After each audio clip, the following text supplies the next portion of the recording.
wabarakatuh. Perkenalkan, nama saya Petronella Femi dengan NIM 2204411619. Baik, di sini saya akan memaparkan materi yaitu penelitian R&D model Sugiono. R&D atau Research and Development, penelitian dan pengembangan adalah suatu proses sistematis untuk menciptakan pengetahuan baru atau memperbaiki produk atau layanan yang sudah ada. R&D bertujuan untuk menciptakan inovasi, mengembangkan solusi, atau menghasilkan produk yang lebih efisien dan efektif. Penelitian R&D model Sugiono adalah jenis penelitian yang digunakan untuk menghasilkan produk baru atau mengembangkan produk yang sudah ada, serta untuk menguji kelayakan produk tersebut.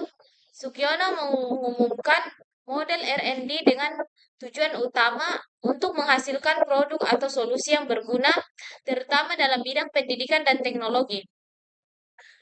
Secara umum penelitian R&D. Penelitian dan pengembangan R&D pertama kali dikenal di dunia industri dan teknologi pada awalnya R&D difokuskan pada pengembangan produk-produk baru dan perbaikan produk lama untuk tujuan komersial dan industri. Penggunaan R&D yang pertama kali secara formal tercatat di awal abad ke-20 di industri seperti otomotif, farmasi, dan teknologi. Di Indonesia, R&D dalam konteks pendidikan mulai diperkenalkan setelah era kemerdekaan, seiring dengan kebutuhan untuk meningkatkan kualitas pendidikan dan mencari solusi untuk masalah-masalah di bidang pembelajaran. Penelitian R&D ini digunakan untuk mengembangkan kurikulum media pembelajaran, metode pengajaran, dan berbagai produk lainnya yang berhubungan dengan pendidikan. Konsep bidang R&D dalam bidang pendidikan. Di bidang pendidikan, penelitian R&D bertujuan untuk menghasilkan produk baru atau mengembangkan produk yang sudah ada seperti buku ajar, media pembelajaran, kurikulum, dan alat pendidikan. Penelitian ini tidak hanya bertujuan untuk memecahkan masalah teoritis, tetapi juga masalah praktis yang dihadapi dalam konteks pendidikan sehari-hari.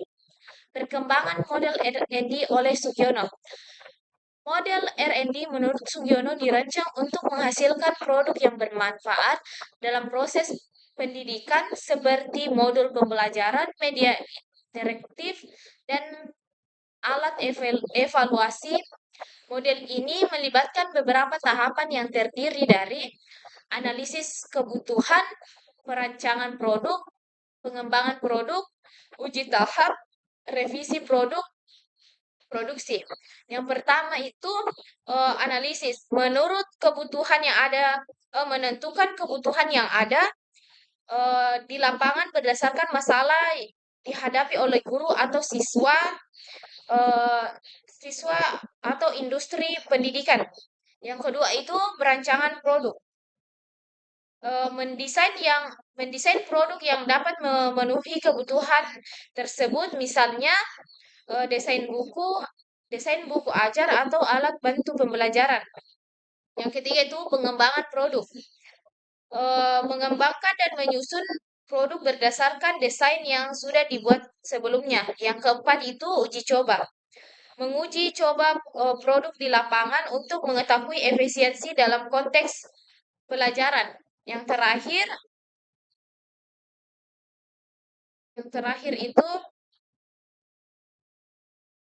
kelima berdasarkan hasil revisi produk. Berdasarkan hasil uji coba, produk direvisi untuk diperbaiki dan disempurnakan.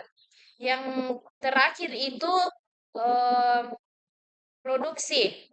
Setelah produksi disempurnakan, produk dapat diproduksi secara massal atau didistribusikan untuk digunakan oleh masyarakat luas. Langkah-langkah penelitian kuantitatif. Penentuan masalah penelitian. Langkah pertama adalah menentukan permasalahan yang akan diteliti. Masalah ini harus relevan dan dapat diukur secara objektif. Penelitian ini harus menyusun rumusan masalah yang jelas dan spesifik.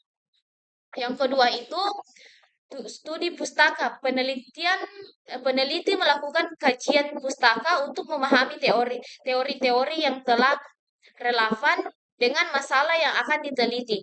Kajian pustaka ini penting untuk mendasari hipotesis dan desain penelitian.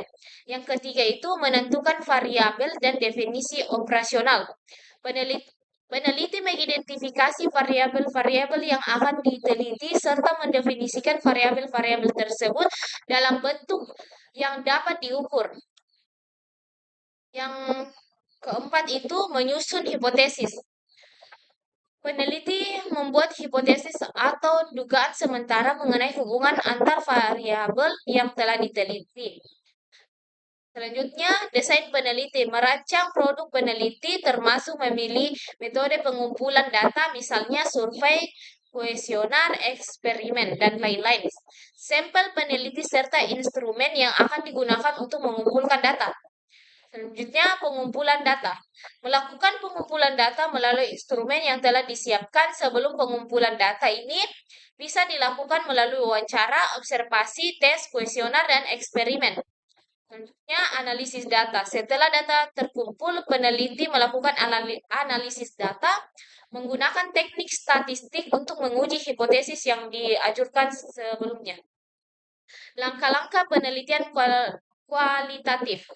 Penentuan masalah peneliti, namun masalah dalam penelitian kuantitatif dapat terbuka dan bersifat eksploratif. Yang kedua, studi pustaka dan kerangka teori. Meskipun peneliti kualitatif lebih fleksibel, peneliti tetap perlu melakukan kajian pustaka dan merumuskan kerangka teori yang mendasari penelitian tersebut. Desain peneliti. Desain peneliti dalam penelitian kuantitatif lebih fleksibel dan bisa berkembang seiring dengan berlangsungnya penelitian. Yang keempat itu pengumpulan data. Data dikumpulkan secara langsung dari sumber yang relevan, baik itu melalui wawancara, observasi, atau analisis dokumen. Yang kelima, produksi data. Setelah data terkumpul, peneliti melakukan reduksi data, yaitu memilih, memfokuskan, dan menyederhanakan data yang relevan dengan pertanyaan peneliti. Keenam itu pengelolaan data dan penyajian data. Data yang telah direduksi, disusun, dan disajikan dalam bentuk yang lebih terstruktur, misalnya dalam narasi, tema, atau kategori. Yang ketujuh, interpretasi dan analisis data. Data yang telah disajikan kemudian dianalisis dan diinterpretasi dalam pencarian pola berhubungan atau makna di balik data yang ada penarikan.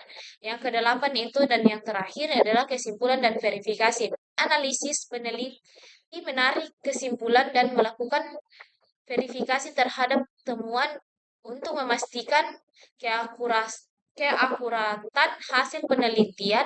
Langkah pertama adalah menentukan permasalahan yang akan diteliti. Terima kasih. Wassalamualaikum warahmatullahi wabarakatuh.